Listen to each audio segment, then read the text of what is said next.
Page 18, Joshua fit the Battle of Jericho. It's a spiritual. At the top of the page they talk about a minor key. I've been talking a little bit about minor. I tell you, go do the scale.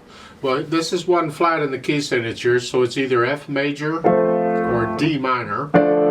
This piece, if you look at the end, well, the end is the end of the second line where the fine is here. That's a D minor chord, so this piece is in D minor. Not because that's a chord, it's just that is where I go to look first. Usually a piece will end on its one chord. Not always, but usually it does. And so that's where I look first.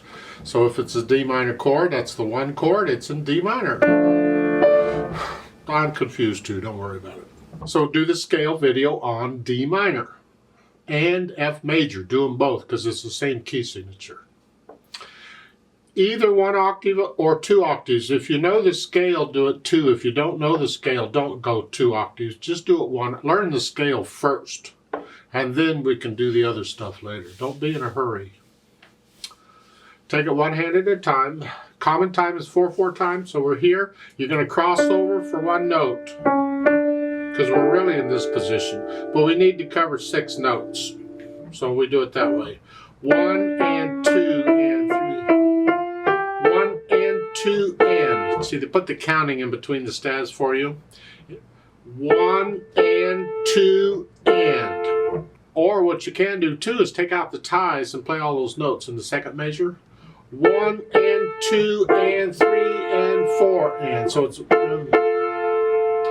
And once you have a handle on that,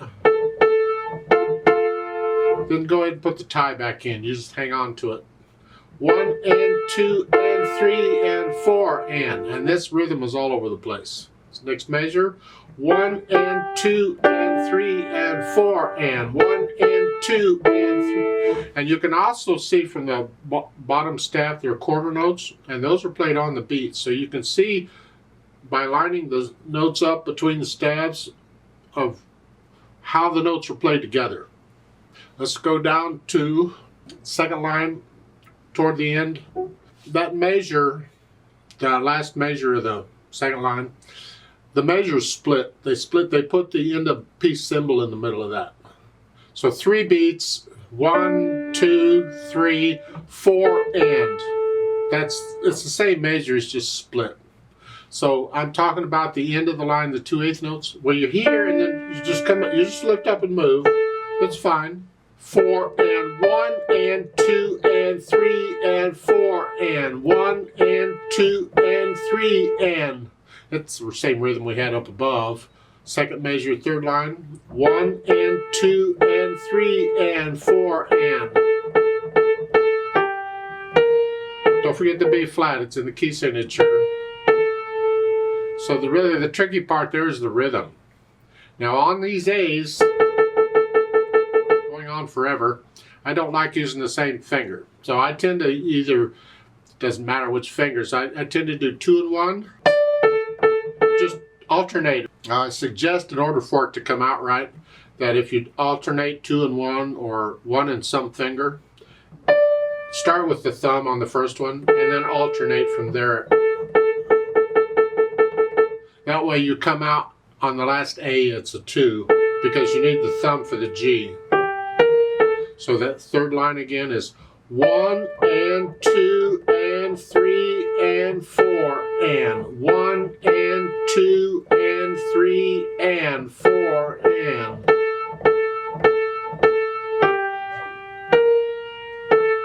And as I said, you don't have to use 2 and 1. You can use 3 and 1. I can do that.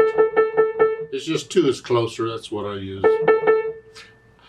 The fingering use is up to you. It's good practice. At one time use one fingering and another is another, although it's not a good idea to be changing fingers in a piece. Forget it, I don't want to say none of that. And then in the last line, you're here.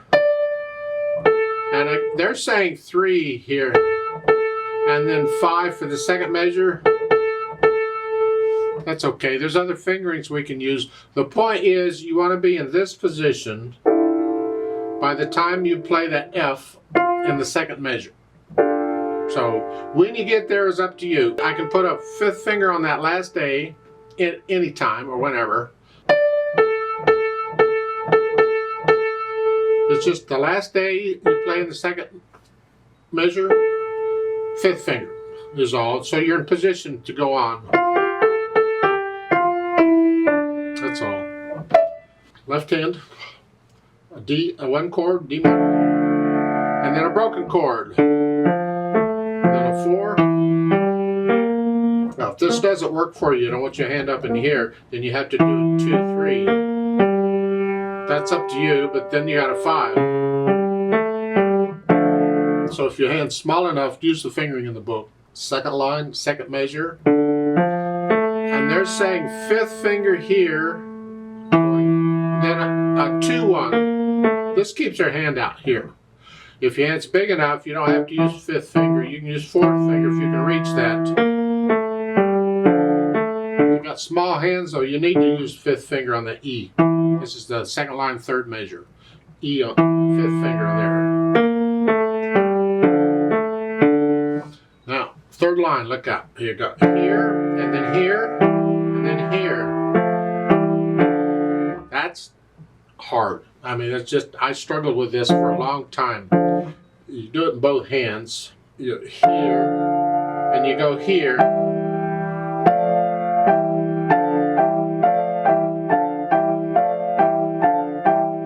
It's just hard to do. You want the hands or the notes go down at the same time. So you prepare the next one. I use weight to play. I don't use the muscles so much. I let the weight do it. So the weight is holding, it pushes it down, and it's very little weight. You don't really, it's a controlled weight. It's here. And then when I'm ready to do the next one, I raise my wrists up, and as I lower the wrists, I'm lowering the weight, dropping. And when I do that, I simply switch fingers. And the weight pushes the notes down, not the here to here to here.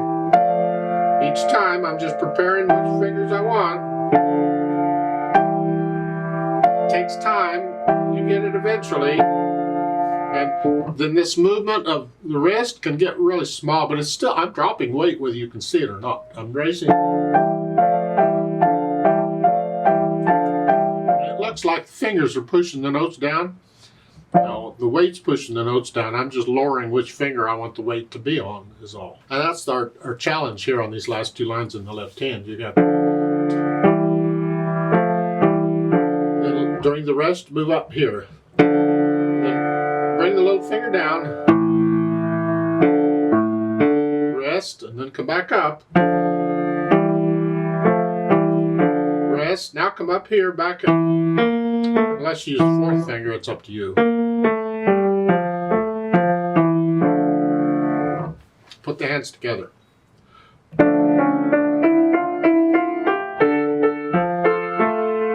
This is where I was talking about the notes and the stabs line up in the second measure. You're together here, and then you get another note in the right hand, nothing in the left, and then the left hand plays, and then the right hand plays, and then the left hand plays. So you can see how they line up.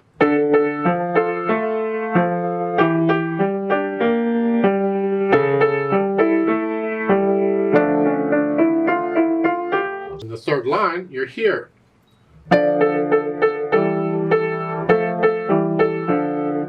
There's a rest in the left hand there. Well, look out, because you got to come down.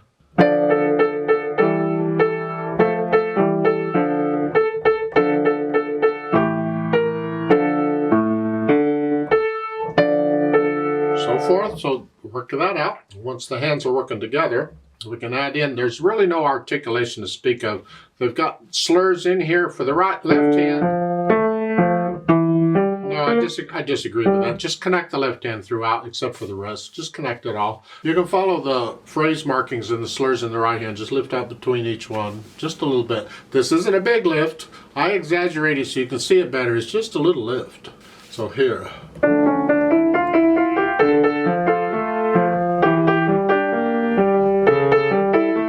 But see, the left hand is all connected. I'm just lifting up in the right hand is all. And once you can do that, then we can go back and think about the dynamics. That applies to the melody, and that's the right hand here. It's whatever you think loud is.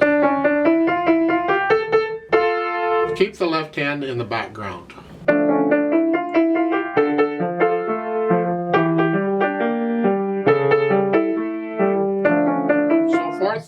then at the end of the second line, all of a sudden you're soft in this part. So keep the left hand has to be very soft, and you're soft pretty much all the way through until the bottom there. The last couple of measures you start coming. So you have to plan it out. You're going to go from soft to loud. You don't want to be loud until you go back to the top, because the DC al fine sends you back to the top. So here, medium soft, medium loud, and this is a right hand. There, the left hand stays out of it.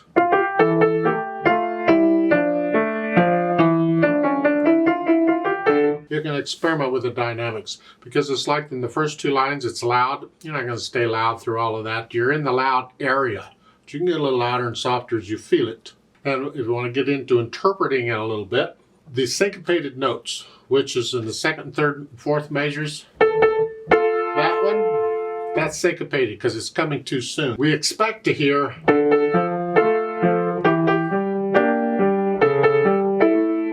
but it's coming sooner than that. And most of the time on the syncopated notes, you'll accent them. There's no accent mark, doesn't have to be. As I said, this is interpretation here. So give it a little extra.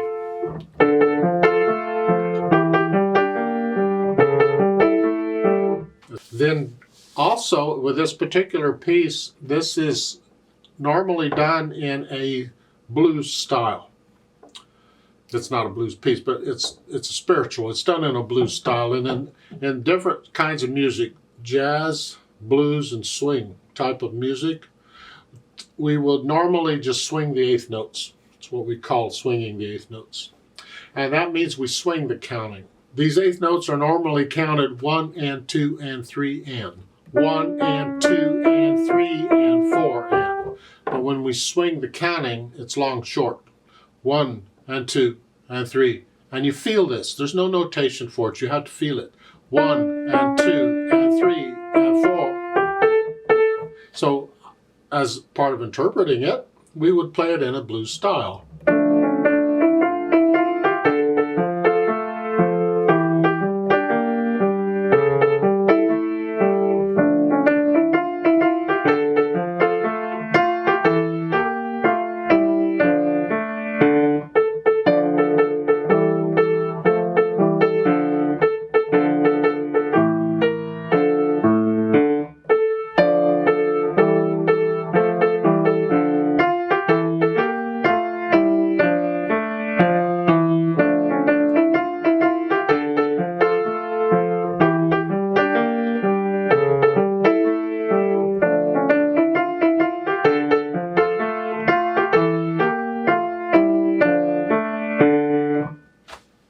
That's interpreting it.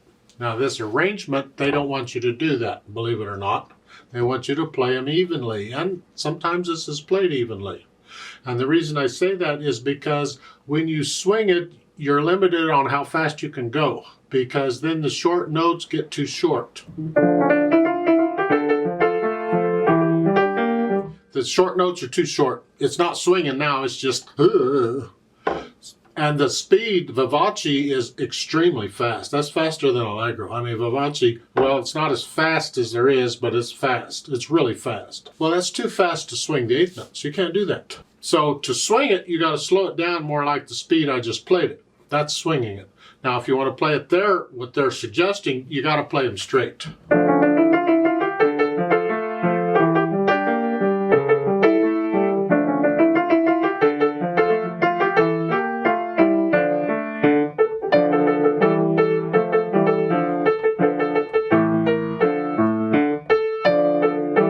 So forth. Well, my opinion, that's way out of character for this piece. It loses the whole mood of the piece. So I'll leave that up to you and your teacher, but I would encourage you to slow this down and swing the eighth notes. Play this in a blues style. There are words to it. People could sing to it, and you're certainly not going to sing it if you play it that fast. Then on top of that, they've added pedal. Well, this just gets better and better, don't it? I completely disagree with their pedal indications in this piece. I don't understand them. I honestly don't understand why they're pedaling it the way they're doing it. They're covering up the phrasing because you can't hear the lift up, lift up. They're covering all that up. I don't understand that at all. So I'm suggesting to you, don't use pedal on this. You don't need it. It just messes it up. Now finally, road map. You get to the bottom, there's a DC al fine. DC means go back to the beginning. Well, okay, you go back up to the top. Al fine means go to fine. The fine is toward the end of the second line. It's where the thin and thick bar lines are. Remember, the thin and thick bar line is the symbol for the end of the piece. So when you see that, you know eventually the piece is going to end there. It might not end there the first time you see it, but it'll end there eventually. So you simply go back up to the top and play the first two lines again up to the fine. And that's the road map. I would like to play it with you very slowly to double check the notes and the rhythms. Not going to do any dynamics. Not going to swing the eighth notes. You can do that on your own. Let's just take it real slow and even just to check. Make sure we have the rhythm mainly okay. Even just one hand at a time if you have to. I'll give us 4 counts. 1 and 2 and ready and go. And 1 and 2 and 3. 1 and 2 and 3 and 4 and 1 and 2 and...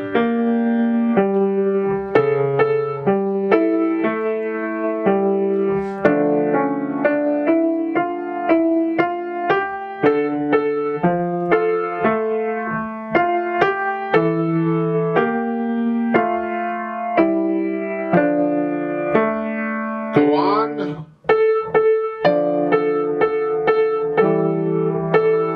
1 and 2 and 3 and...